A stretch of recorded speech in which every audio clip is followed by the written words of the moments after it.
tenang.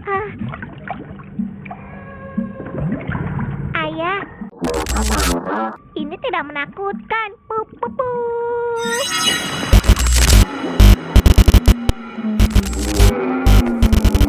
Hai, ayah.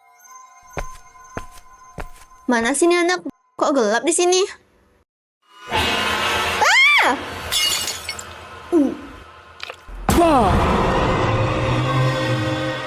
Saksikan Hoba, horor bareng Ayah dan Yosa, hanya di channel Manimasi.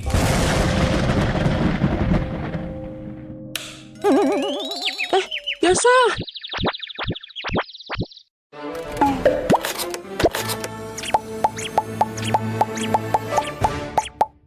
Kalau kamu tumbuh besar bareng anime tahun 2000-an, kamu pasti kenal bocah kecil berambut bob yang selalu tersenyum di layar Minggu pagi, yakni Chibi Maruko-chan.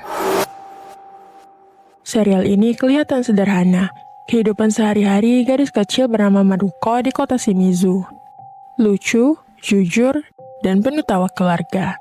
Karakter-karakternya pun sangat berwarna, terutama dua sahabat dekat Maruko, yakni Tamae dan Yumiko. Gadis berkepang dua yang lembut dan manis. Tapi kalau kamu perhatikan, sejak tahun 2005, Yumiko tiba-tiba menghilang. Tidak ada penjelasan di episode manapun. Tidak ada perpisahan dan tidak ada ucapan selamat tinggal. Dia hanya tidak pernah muncul lagi. Fans lama mulai bertanya-tanya, kemana Yumiko pergi? Rumor itu muncul di forum Jepang, kisah yang katanya berasal dari orang dalam studio produksi. Menurut cerita, Yumiko di dunia nyata benar-benar ada. Dia adalah sahabat masa kecil Sakura Momoko, sang penulis asli. Dan pada masa SD, Yumiko mengalami perundungan berat. Diam-diam, dia menulis surat untuk Momoko, yang berisi kalimat terakhir. Kau orang baik, Momoko. Tapi aku sudah lelah. Beberapa hari kemudian, Yumiko ditemukan meninggal di rumahnya. Dia bunuh diri. Momoko kecil pun terpukul berat. Ia berhenti menggambar selama bertahun-tahun, dan ketika akhirnya ia menulis kembali kisah masa kecilnya, ia menghidupkan Yumiko lewat karakter di manga Chibi Maruko-chan. Katanya, itu caranya untuk membiarkan Yumiko tetap hidup di dunia yang bahagia. Namun, setelah beberapa musim anime tayang, Momoko mulai sakit kanker, dan perlahan karakter Yumiko mulai jarang muncul. Hingga akhirnya hilang sama sekali.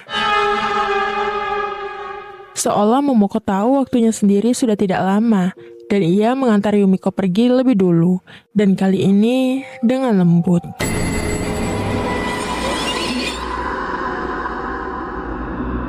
Tahun 2018, Sakura Momoko meninggal dunia di usia 53 tahun. Para staf mengatakan, di meja kerjanya masih ada sketsa tua, yakni gambar 3 gadis kecil, Maruko, Tamae, dan Yumiko. Di bawahnya tertulis dengan huruf tangan pelan. Sekarang kita bertiga bisa bermain lagi. Tidak ada bukti resmi bahwa Yumiko benar-benar ada di dunia nyata. Tapi, setiap kali kamu menonton Chibi Maruko-chan dan melihat langit sore yang oranye, ingatlah, mungkin di balik tawa itu ada seseorang yang dulu benar-benar hidup, dan kini hanya tersenyum lewat gambar di layar. Kadang, kartun yang paling hangat lahir dari hati yang paling patah.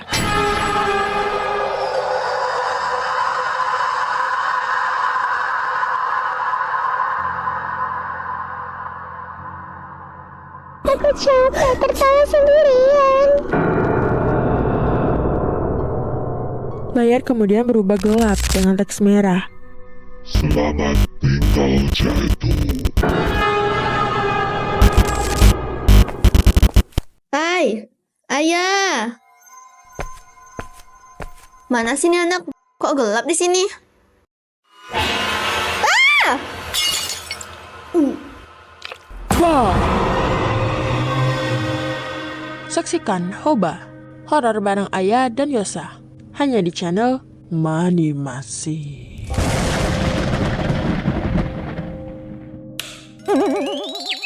Yosa!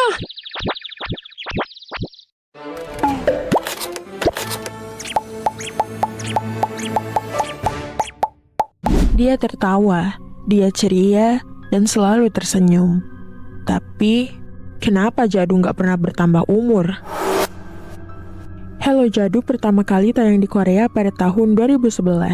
Diadaptasi dari webtoon populer karya Lee Bin.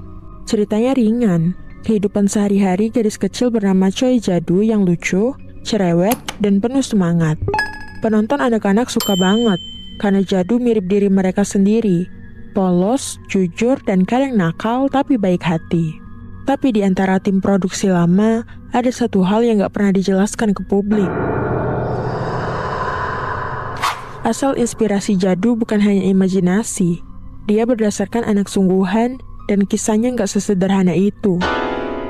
Menurut kabar yang beredar di forum Never Lama tahun 2014, penulis asli Hello Jadu pernah kehilangan adik perempuannya pada tahun 1990-an. Gadis itu bernama Choi Jadu juga. Anak berusia 8 tahun dari kota Daegu. Ia meninggal karena kecelakaan lalu lintas di depan rumahnya saat mengejar balon merah yang terlepas. Kata tetangga, sebelum meninggal, Jadu sempat berlari ke arah ibunya sambil tertawa. Tapi ketika balon itu meledak, dia terdiam. Wajahnya tetap tersenyum.